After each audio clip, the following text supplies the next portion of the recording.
Welcome back to Inside the Capitol. We're back after 2 weeks from the Easter Passover break for the legislature, but it's been a busy week heading into third deadline. A lot going on at the Capitol. This week, really taking on big fertility and the IVF mandates. Maggie, what's going on with the IVF mandates?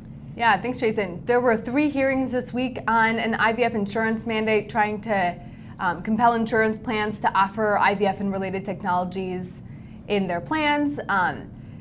We have a lot of concerns about IVF, about just the ethical side of that. We create mass number of human embryos in labs. We discard the vast majority of them, whether that be donating them to science, leaving them on ice for an indefinite amount of time. So just a lot of ethical concerns, but also just concern that we're trying to promote, or the IVF mandate would put into our insurance plan something that's actually not the best medicine, not best practice for really trying to help women. We are supportive of instead restorative reproductive medicine. This gets to the root cause and tries to treat the underlying cause of infertility, because we know infertility is not the disease in and of itself. It's a marker of something else in your body that's off, that needs healing before you can go on to have a baby. So we talked about that during committee. All 3 committees this week we testified. We had people here helping testify as well to really talk about why restorative reproductive medicine is the better path and why we have problems with an IVF insurance mandate. Fortunately, we've been able to secure a religious exemption in that bill to ensure that Catholic plans are not, and Catholic employers are not forced to cover unethical treatments. IVF being really the vehicle for modern day eugenics. Right. We try to think that eugenics is something, and designer babies and designer people is something of the past. It's very much alive in assisted reproduction. That's another problem with it. And even though there's a religious exemption, it's still forcing not just private employers, but also state-funded IVF. These are very, very expensive treatments. Some estimates this could cost hundreds of millions of dollars. Right. So we're hopeful that just based on cost alone, that doesn't move forward this year. But certainly very concerning, just in terms of disconnecting a child from his or her parents in some instances, the eugenics piece of it. And to Maggie's point, it just isn't the best medicine in every instance. So.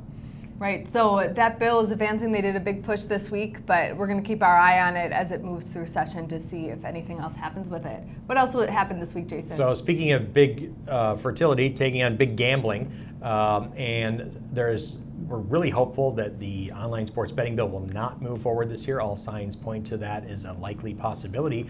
But in the meantime, what we can do is lock arms with gambling proponents, sports gambling proponents that is, and ban both prediction markets, the Kalshis and the Poly markets, from operating basically sports betting sites in Minnesota, and at the same time ban online sweepstakes casinos. So through our JRLC Interfaith Anti-Poverty Organization, we're opposing prediction markets as being just another online gambling platform. You're seeing that explode all over. There's a debate right now whether states or the federal government gets to regulate prediction markets.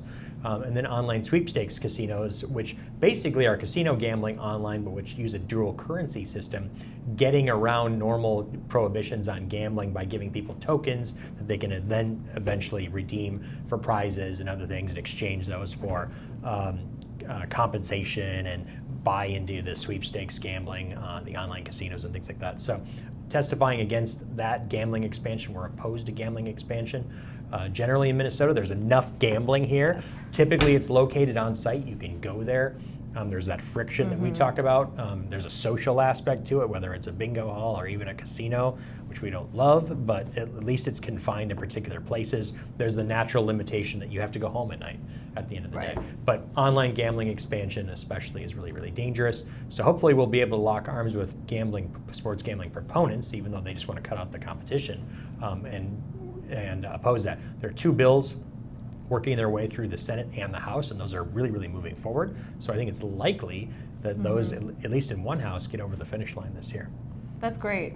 We were also disappointed to see that the Governor Walz, has again in his education finance recommendations proposed cutting non-public pupil aid. So he has a recommendation that if we were to opt into the federal scholarship tax credit, that then non-public pupil aid would be cut as an exchange for that. So that is just a terrible idea.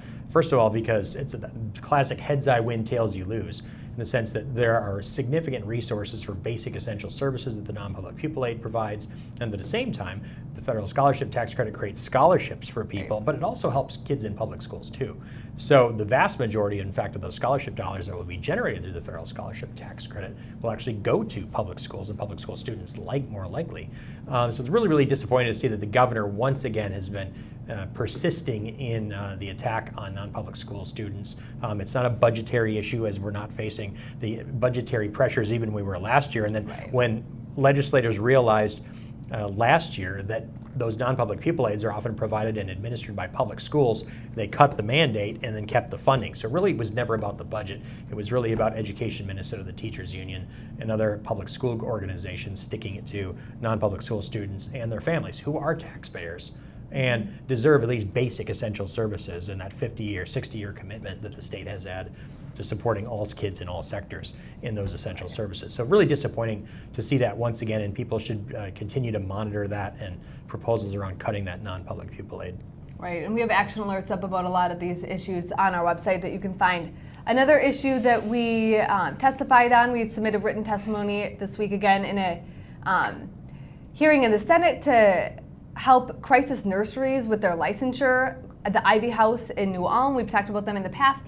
They want to be able to offer care to families, real-time care. When families face crisis, they might need short-term care, kind of like a daycare type care, or they might need overnight care. And these crisis nurseries want to provide that flexible care, the daytime or overnight care, whether it be during the week or on the weekend.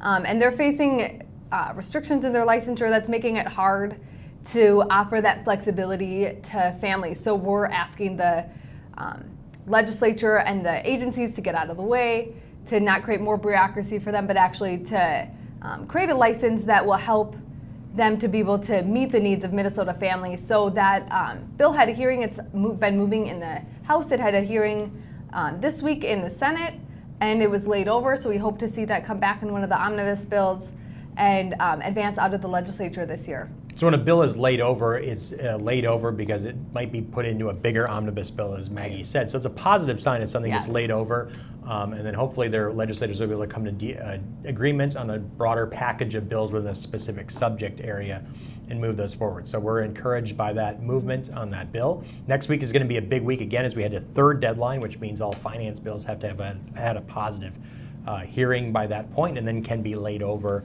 for inclusion in an end of session deal. And that's after April 17th. That's what we'll be really talking about, is what's going to, in that last month of the legislature, what's going to get packaged into a deal and pass, if anything. There have already been motions to adjourn because of some of the conflict at the legislature, and those failed, but we'll see what ends up getting done this year. We've got adoration at the Capitol tomorrow, Friday, April 10th, and it'll be a big neat week next week, and there'll be a lot going on. School safety bills being heard on Tuesday, and we'll be able to tell you about that and certainly a lot more. So glad that you were able to join us this week. I'm Jason Adkins. And I'm Maggie Hange. Thanks for joining us on Inside the Capitol. We'll be back with you next week. And always remember to take action through the Catholic Advocacy Network at mncatholic.org. Thanks so much.